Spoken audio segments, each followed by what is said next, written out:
What exactly is the mentality of people who stay at home for a long time?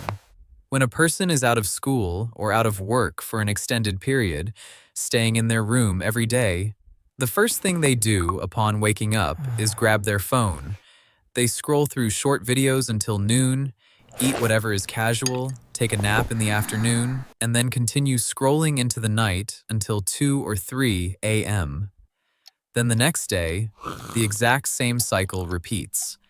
Many people don't understand this. They think, isn't this just laziness? Just go out and find something to do, and it's over. But if you have truly experienced this state, you will know that it is not as simple as laziness at all. It is something much more complex, something that leaves people powerless to break free. When a person is cut off from the outside world for a long time, their mindset goes through 3 stages of change. Which 3 stages? The first stage is called the honeymoon period. Having just escaped the constraints of school or work, the feeling is like being released into the wild.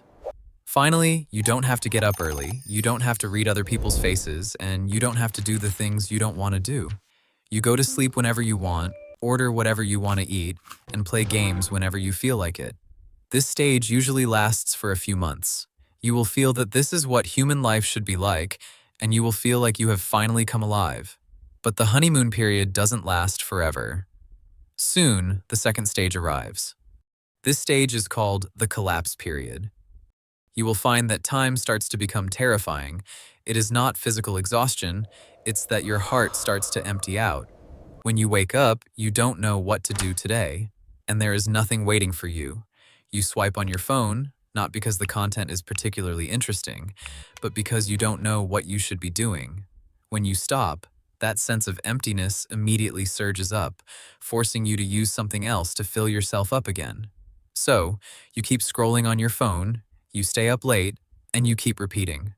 The most tormenting thing is not sadness, but something called nothingness, nihilism. It quietly creeps into your brain. The very second you are ready to do something proper, it will softly whisper to you, forget it. It won't change anything anyway.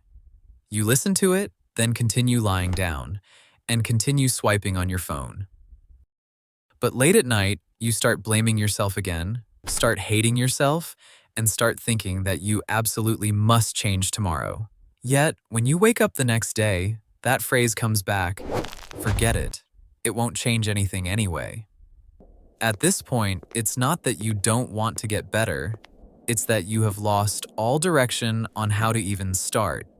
When you were going to school, no matter how much you found the teachers annoying or the homework tiresome, at least every day someone told you what you should do. There was feedback when you finished, and you knew whether you were moving forward or standing still. But when you break away from that environment, there is nothing left. You suddenly possess an abundance of time, but the more time you have, the more panicked you get, because you don't know where to go, and you don't know how to start. What's even more frightening is that this stage will gradually destroy your self-confidence.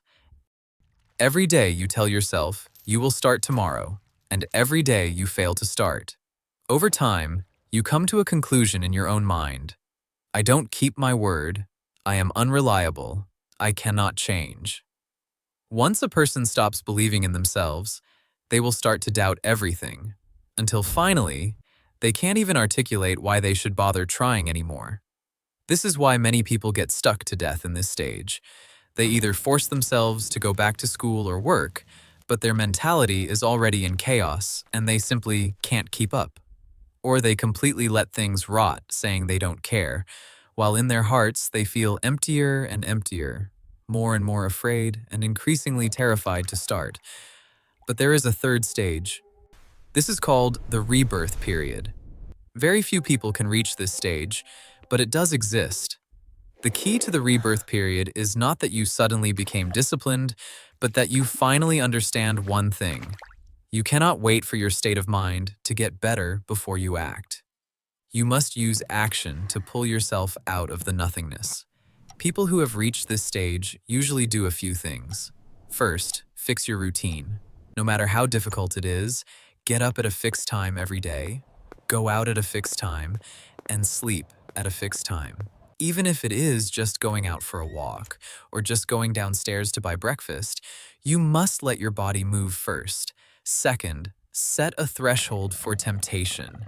Isolate the things that make you sink. For example, uninstall short video apps, temporarily ban your gaming accounts, or clear out all snacks. You don't win by willpower. You win by relying on your environment to help you. Because the time a person is most likely to lose is when they can attain pleasure at will, make addiction difficult, and make staying clear-headed easy. Third, actively retrieve external constraints. Put yourself back into a scenario that will push you forward. For example, take a part-time job that requires regular attendance, go take the driver's license test you've delayed for a long time, or set a mandatory task for yourself that must be completed every week.